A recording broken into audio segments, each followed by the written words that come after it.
Nagaa faraarri waaqayyo isiniif baay'atu ana obboleessa keessan faarfataa Geetuu Tashoomeedha.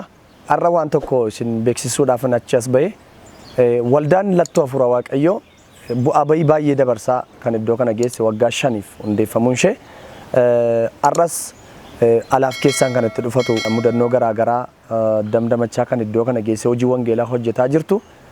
Kunoo ammas haaluma kanaani namooti hidhata hojii fakkaatanii Apostle Taarikuu Shifarraa yookiin immoo hundeessaa fi abbaa mul'ataa waldichaa konferensii garaa garaa irratti yeroo argan suuraa garaa garaa wajjin ka'uudhaan faarfataa fakkaatanii lallabaa hojjetaa wangeelaa fakkaatanii raajota fakkaatanii ijoollee biyya hambaa jiran yookaan biyya bakkee jiraniin qarshii ergaa iddoo akkasiitii waan akkasii gochuu barbaanneerra jedhanii yakka jibbisiisaaf cigaasisaa akkasii hojjetaa namoota jirantu jiru. Odeeffannoo akkasiitu nu qaqqabee jira.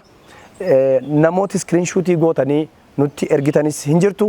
Egaan namoonni hojii jibbisiisaaf cigaasisaa akkasii hojjettan fuula waaqayyo duratti cubbuu guddaa fuula seeraa duratti immoo yakkaan kan isin gaafachiisu ta'uu hubattanii hojii kanarraa yakka kanarraa akka of eeggattan cimsinee isin beeksisuu barbaanna. Namooti gowwoomfamaa jirtanis ijoolleen biyya bakkeeti biyya hambaati gowwoomfamtanii qarshii namoota garaa garaa irratti ergaa jirtanis akka of eeggattan kabaja guddaadhaan isin beeksifna. Tokkoof tokko kan isin beekuu qabdan hundeessaa fi abbaa mul'ataa waldichaa kan ta'an Apostle Taarikuu Shifarraa waan ta'aniif isaan yoo isin quunnamanii ala nama kamiyyuu akka hin keessumsiisne kabaja guddaan isin beeksisuun barbaada. Waaqayyo bara keessan eebbisu. Ulfaadhaa galatooma.